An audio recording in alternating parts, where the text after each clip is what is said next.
membuat ramuan detox paru-paru, caranya adalah sebagaimana penjelasan berikut ini. Langkah yang pertama, siapkan beberapa siung bawang merah, kupas lalu potong-potong bawang merah tersebut menjadi beberapa bagian.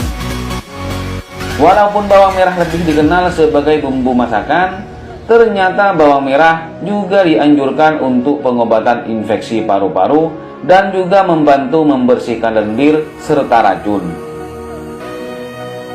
Setelah dipotong-potong, masukkan bawang merah tadi ke dalam panci. Kemudian, siapkan kunyit bubuk. Anda juga bisa menggunakan kunyit rimpang. Masukkan seperempat sendok makan kunyit ke dalam panci. Kunyit memiliki karakteristik antiviral, antibakteri, dan juga anti kanserogenos, sehingga dapat memperkaya nutrisi sehari-hari, terutama jika seseorang menderita masalah paru-paru atau pernapasan. Nah, berikutnya, siapkan 1 ruas jahe. Kupas lalu potong menjadi beberapa bagian. Jahe memiliki kemampuan membersihkan jalan napas dan detoksifikasi tubuh sehingga pernapasan Anda menjadi lebih lega. Selain itu, jahe juga dapat membantu membuang racun dari saluran pernapasan. Nah, setelah jahe dipotong-potong, masukkan pula ke dalam panci. Tambahkan 1 sendok makan gula Jawa atau bisa disesuaikan dengan selera Anda. Terakhir, tuangkan 2 gelas air, lalu rebus hingga mendidih.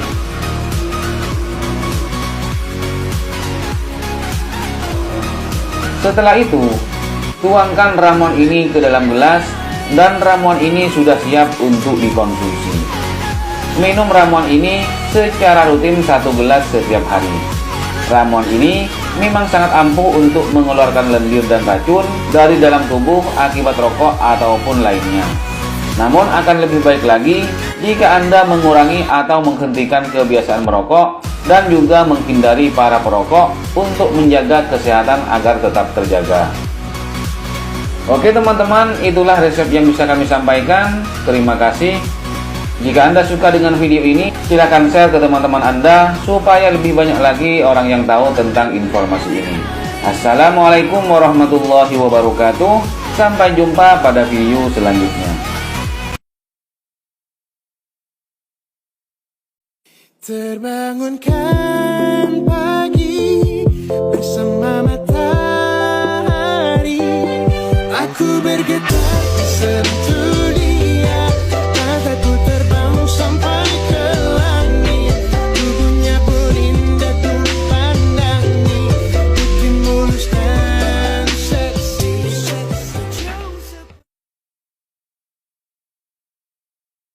Nah ini ada tekan. Ini tolong saudara, bisa tekan sambil di pelintir-pelintir ya saudaraku. Nah, dengan perhitungan 10 kali ya saudaraku. 1, 2, 3 sampai 10. Titik pertama cara. Yang kedua mengarah pada di sini saudaraku. Ini jari kelingking bagian kaki. Tolong sebelah sini saudaraku. Ini saudaraku ya. Ini tolong berapa jari? 3 jari. 3 jari khususnya ini di bawah ini saudaraku. Ini ada titik, ada saraf yang berhubungan dengan penyakit ginjal ini. Tekan saudaraku. Nah. 10 kali saudaraku. 1, 2, 3 sampai 10 kali ya saudaraku. Yang ketiga kita lakukan di sini. Di sini saudaraku. Nah, di sini ya. Ini pas tengah-tengah. Tengah-tengah ini di sini. Ini ada urat seperti ini. Ini pas mentok dari ini putus. Ada guratan sini saudara. Ini tekan. Sama perhitungan saudaraku. 10 kali. Nah, ini ya. 1, 2, 3 sampai 10 kali. Jangan lupa tekan. Tambahnya di pintu-pintu ini saudaraku.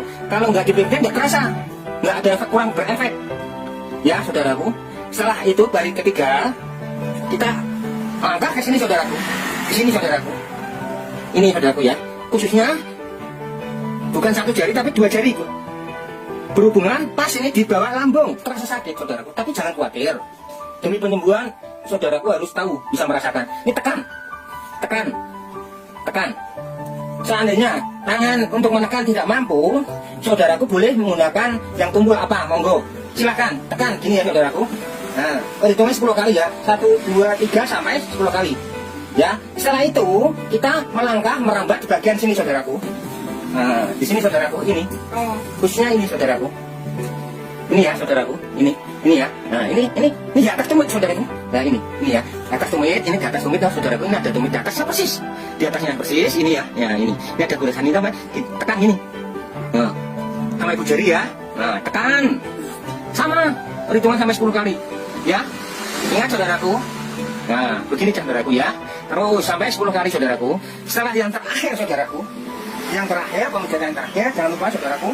Tekan ini saudaraku. Posisi, ini ada garis. Garis ini saudaraku. Ini ada garis ya. Ini kan kalau tekuk, ini nampak. Coba saudaraku, ini nampak kan? Garis ini nampak ya. Ini tekan. Tekan atau geser. Saudaraku pasti merasakan. Ini ya, sama perhitungan sampai 10 kali. 1, 2, 3, sampai 10 kali ya saudaraku. Nah. Halo teman-teman, otot dada sakit. Saya akan berbagi tutorialnya. Bagian umum otot dada yang sering sakit adalah pada bagian ini, kemudian bagian ini, dan bagian ini. Halo teman-teman, kali ini saya akan berbagi tutorial bagaimana saya ingin menunjukkan jika otot dada bermasalah.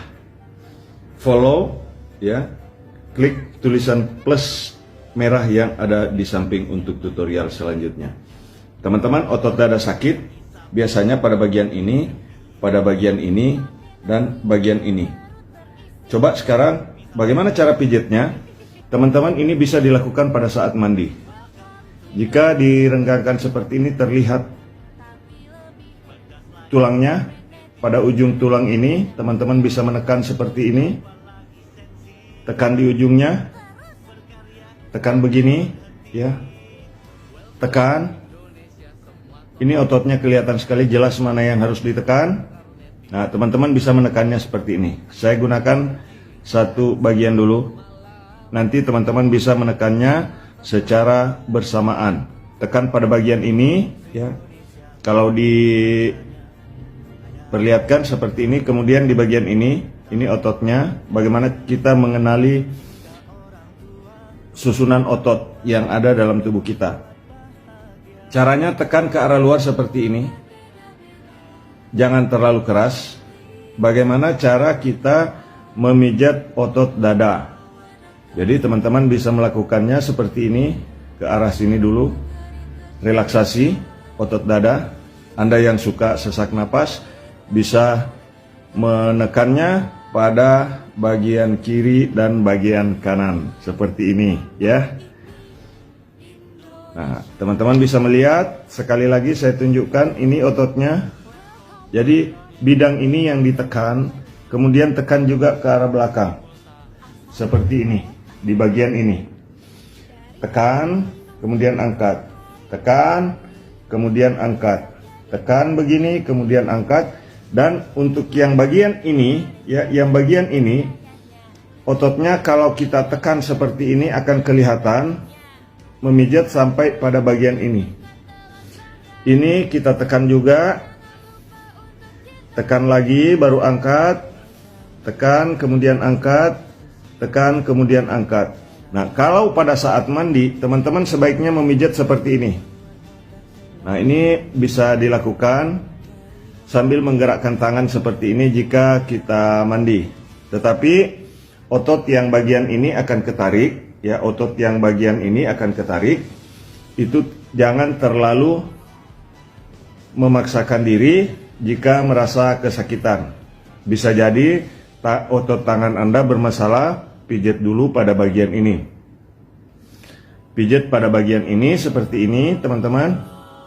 Nah, jika teman-teman wanita yang ada merasakan benjolan pada bagian ini, kemudian ada lipatan pada otot dada, biasanya itu terasa. Tetap lakukan seperti ini, tapi jika ditekan terasa sakit sekali, maka hentikan pemijatan, kemudian periksakan benjolannya, ya.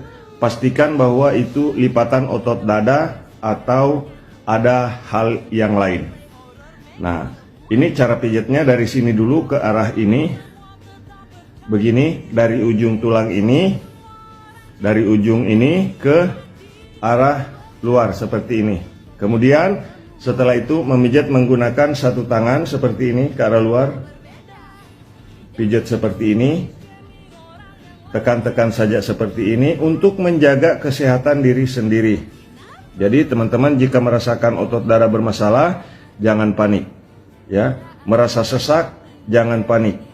Jika relaksasi ini dilakukan dengan benar, maka akan memberikan manfaat yang luar biasa untuk kesehatan kita. Jadi silakan teman-teman praktekkan.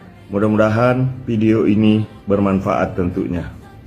Seperti ini, ya. Pada saat mandi boleh dilakukan, pada saat sendiri boleh dilakukan. Ya, pada saat duduk santai silakan lakukan ini untuk meningkatkan kesehatan Anda. Ya, seperti ini. Oke. Silakan bagikan video ini. Yang belum follow, silakan untuk klik tanda plus merah yang ada di samping video ini. Ya. Oke. Setelah itu, teman-teman, asam urat itu saya ingatkan Bu, jangan nyalahin makanannya. Asam urat itu terjadi karena proses ginjal yang tidak bisa membuang atau proses perombakan di usus yang tidak benar, ya Bu ya, atau masalah pembentukan purin di dalam tubuh. Terus bagaimana dok? Ada orang yang sudah sakit asam urat, berarti makanannya harus diperhatikan, ya Bu ya. Kalau ibu pakai obat-obatan sifatnya memang nurunin asam urat, betul, tetapi obat allopurinol berisiko menyebabkan kerusakan pada ginjal.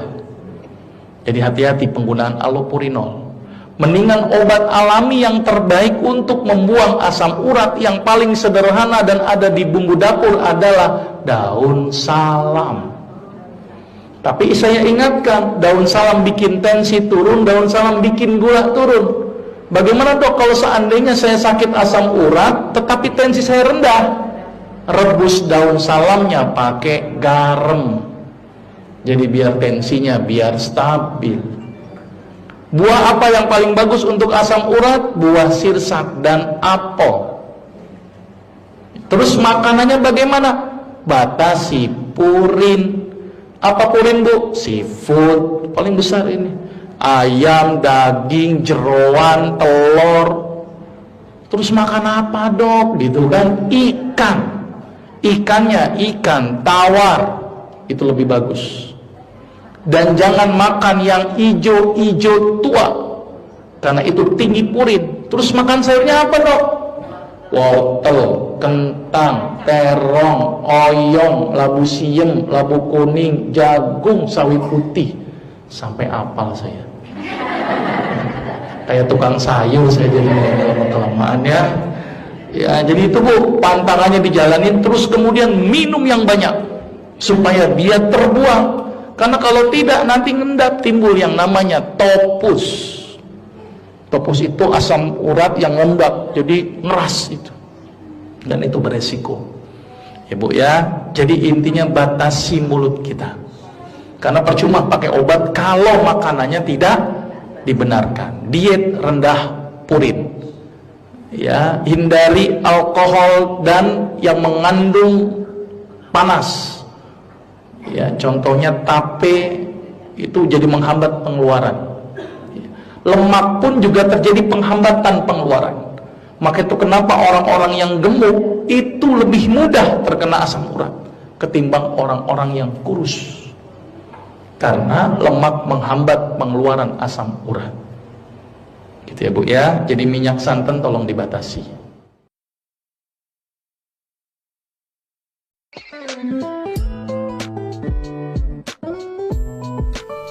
Asam urat tinggi? Tidak perlu bingung, inilah 8 obat alami penurun asam urat. 8 obat alami penurun asam urat tinggi. Yang pertama, seledri. Seledri dapat membantu memberikan perlindungan dari peradangan akibat asam urat yang tinggi pada tubuh. Seledri dapat dimakan langsung, bisa juga dibuat jus atau dicampur dan bisa juga campur di masakan. Dosisnya sekitar 5 gram per kilogram berat badan. Seledri dikonsumsi 2 hari sekali selama 1 minggu untuk menstabilkan kadar asam urat. Yang kedua, kunyit. Kunyit mengandung flexovitol yang dapat membantu mengobati peradangan asam urat. Sehingga kita mengkonsumsi jamu yang mengandung kunyit itu bisa menurunkan rasa sakit akibat peradangan atau pembengkakan karena asam urat. Kunyit dapat digunakan dengan dosis 500 mg sebanyak 2 kali sehari. Yang ketiga, kayu manis. Ekstrak kayu manis dikenal sebagai agen antiinflamasi atau pembengkakan, sehingga dapat membantu mengatasi peradangan akibat asam urat. Yang keempat, pare. Menurut hasil uji fitokimia yang dilakukan, pare memiliki kandungan flavonoid, saponin, dan polifenol, di mana flavonoid pada pare itu sebagai inhibitor poten untuk membantu kadar asam urat pada tubuh. Yang kelima, jahe. Seperti yang kita tahu, jahe itu banyak manfaatnya yang dapat meredakan nyeri akibat peradangan pada penderita asam urat. Anda bisa mengkonsumsi jahe sebagai teh atau digunakan sebagai obat kompres maupun oles di area peradangan akibat asam urat. Yang keenam, meniran hijau. Meniran hijau dipercaya dapat menghambat produksi asam urat berlebih dalam tubuh, sekaligus memecah dan membilas penumpukan kristal asam urat. Meniran hijau juga bagus untuk mencegah batu ginjal akibat dari asam urat. Yang ketujuh, tempuyung. Kandungan aktif flavonoid pada tempuyung bagus untuk menurunkan asam urat. Anda bisa menyiapkan tempuyung segar sekitar 15 gram sampai 60 gram dan direbus dengan 3 gelas air.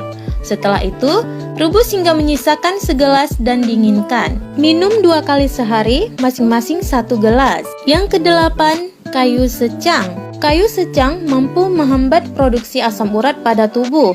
Anda hanya perlu menyediakan sekitar 5 gram serutan kayu secang dan direbus dalam 500 ml air. Lalu, diminum rebusannya sekitar 2 kali sehari. Itulah 8 obat alami penurun asam urat. Jika Anda memiliki pertanyaan, silakan tinggalkan di kolom komentar ya.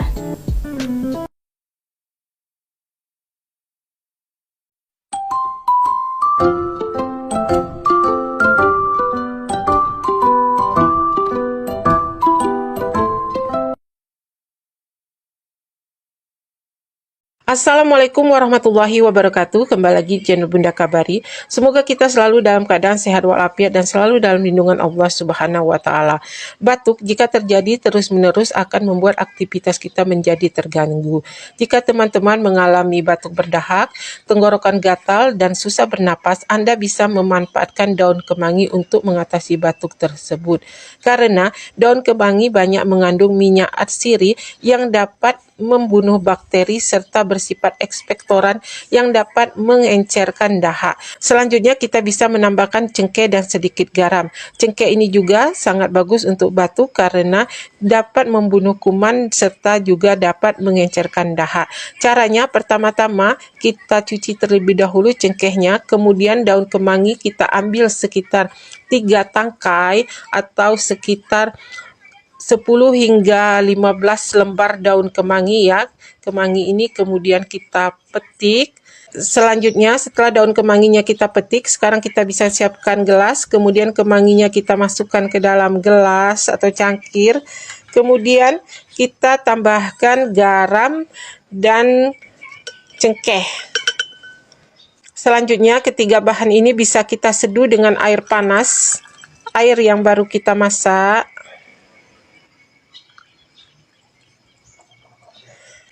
Selanjutnya bisa kita tutup, kita diamkan dulu sekitar 15 menit hingga menjadi dingin. Setelah dingin, ramuan ini bisa kita minum 1 kali hingga 2 kali sehari untuk menghilangkan batuk berdahak, gatal-gatal di tenggorokan, dan sesak napas yang kita alami. Kita bisa meminumnya di pagi hari dan di malam hari ketika akan tidur. Sampai disinilah video hari ini dari Bunda, semoga bermanfaat.